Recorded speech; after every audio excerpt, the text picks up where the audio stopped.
Alright guys, so I have failed Jake in reviewing this beer in a timely manner.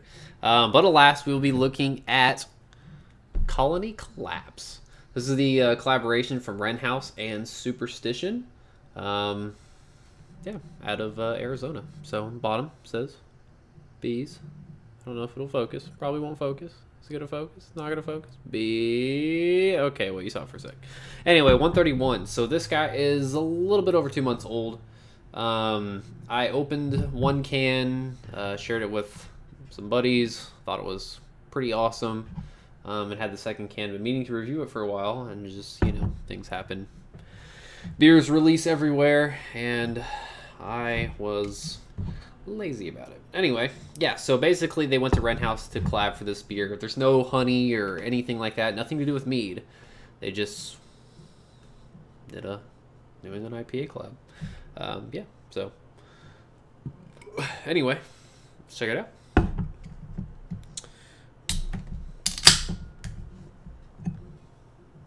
Too much water.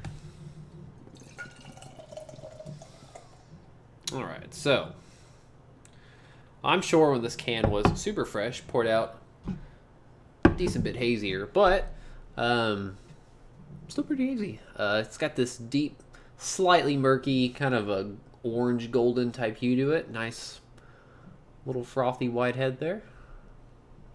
So it looks nice. Check out the aroma on this guy.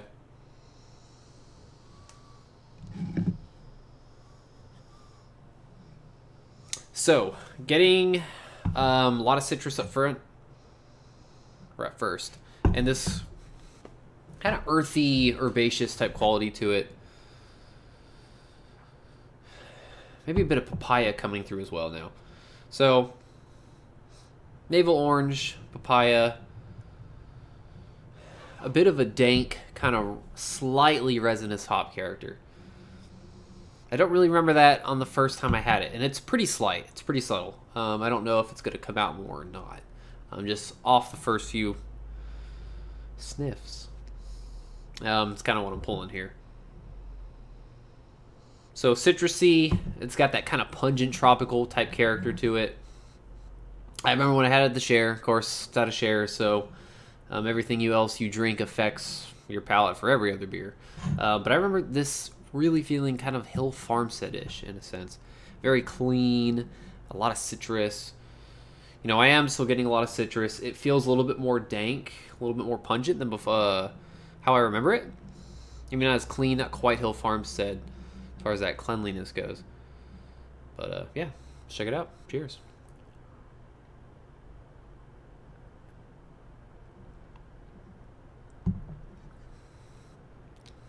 Oh, wow. Okay, so I don't remember getting that the first time. Holy crap.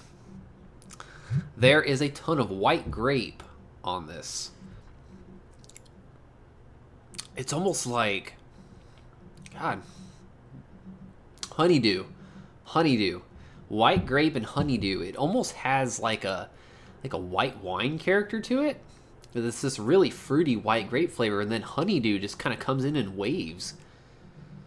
I think that's the first time. This is the first time I'm actually like, I've gotten some melon here and there before. It's not common. Usually it's just it's specific tropical fruits, guava, passion fruit, papaya, pineapple, you know, and then citrus, of course. Mango as well, you know, tropical fruit. Anyway, yeah, melons are a lot less common for me on these types of beers, and white grape, definitely with like Nelson, it's pretty easy to pick up. I don't know if Nelson hops are in this, so I'll have to look that up. But honeydew melon, I think is the first time I'm actually really getting honeydew melon. Like, there's no mistaking honeydew melon. And it's starting to come out on the aroma now. If you told me this beer was brewed with honeydew melon, I'd believe it. But it's not.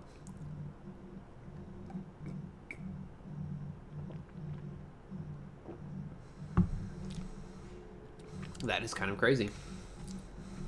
So a little bit less on that sip. Still there.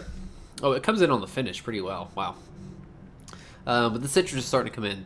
Navel orange, maybe a little bit of grapefruit. Getting a bit more bitterness lingering in on the back end. Wasn't a whole lot on the first sip. It's starting to pick up a little bit now. Papaya, really not as much there anymore. You know what? Initial aroma, I was getting that. There's maybe a hint of it there, but definitely not as much on the flavor. It's just, excuse me, citrus, white grape, honeydew. Really, really unique, and I did not get that at all. First time I had this beer, and I believe it was lighter in color too. It looks a little bit deeper. I don't know. Maybe it was the setting. But it's so interesting how some of these beers can, you know, change like that, I guess. However, when you drink them, and not only at what stage in the beer itself, whether it be day of canning, 2 weeks out, a month out, but it's where you drink them at. You know, IPAs always change so much for me when I have them at bottle shares and stuff. So, wow. Okay, one more go.